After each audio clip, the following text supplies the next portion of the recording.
I've heard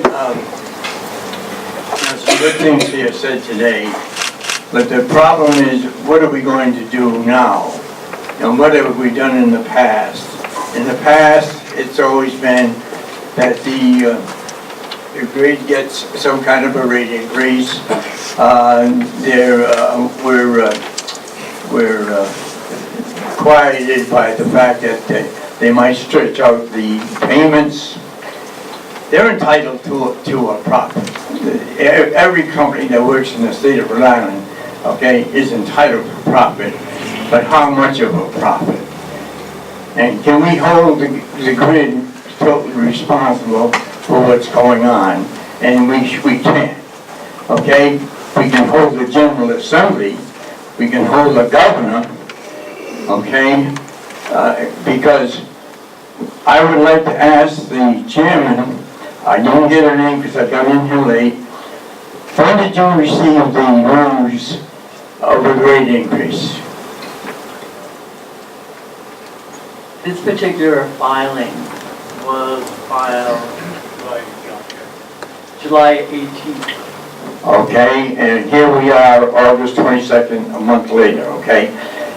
Did you call the governor when you received this? I would imagine you were one of the first ones to hear this. Did you call the governor and say, you know, we've got a large increase here to deal with, and what was her response? Actually, I believe it was reported in the newspaper, so I happened to be aware through the newspaper that the governor was aware. But did she make any comment to you? To me directly? Yes. No, she did it in the paper. I see. Okay, now what we're dealing with is the problem of now. I've heard, you know, some suggestions that we have alternate power, and I especially like what the previous speaker spoke about people. You know, if you're getting 6 figures in your salaries, you don't really worry about a $10 or $15 rate increase. Okay, you might be annoyed. Okay, but you're not sitting there. You're not sitting there because shutoffs are barbaric. Shutoffs are barbaric. And when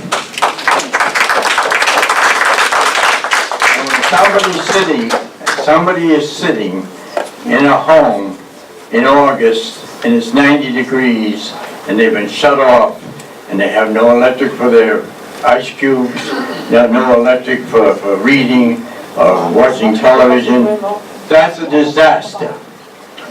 That's a disaster. And it's a crime, okay? It's a crime that we allow this to go on. And it's not just the other point I would like to know is there are many companies out there that will sell to Rhode Island power, okay, at a lower rate than the grid. And I can tell you that. Did anyone approach you, Chairman, okay, or did you go to other sources of competitors other than the grid and say, well, the grid's going to charge us this, what would you charge us, okay? Because there are companies, and they're still operating now. Now, maybe those power plants will disappear someday, but we're talking about the year 2017, okay? We're talking about people here, okay, that might be sitting in a cold water flat, that their medicine, all right, I haven't heard anybody talk about medicine, okay? You lose your power, most people have medicines that they have to have refrigerated. That's a crime, okay? Someone said in the General Assembly that the state of Rhode Island had an emergency fund, a rainy day fund. Okay, I would like to know how much is in that rainy day fund, when it was established, okay, and under what terms, okay, can it be paid out? Now, if you're going to tell me that it's going to be paid out because we have a tornado, we have a hurricane, okay, yeah, that's a disaster. But it's a disaster when you're sitting there in a cold water flat and you've got no heat, okay, and you got no television, you got no lights, okay, that's a crime. The right to have electricity, the right to have electricity is a right. It's not a privilege. It's a right.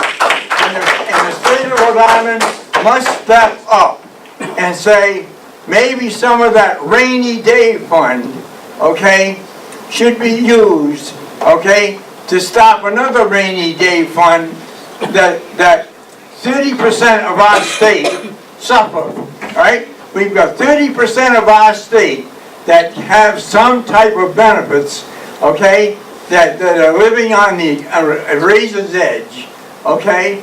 I'm a member of the George Wiley Center.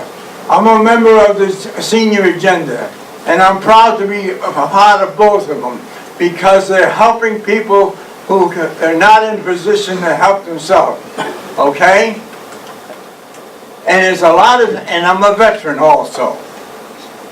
So there's a lot of people out there, okay, that need help, and the state of Rhode Island has got to step forward, not 5 years from now, all right, or have gas or whatever they else want to replace with electricity, but today, if you're gonna, the session's gonna open up again, and I expect the Public Utilities Commission to say to the legislators, let's get off our ass, okay, and do something about this so that we don't have 30% of the population struggling in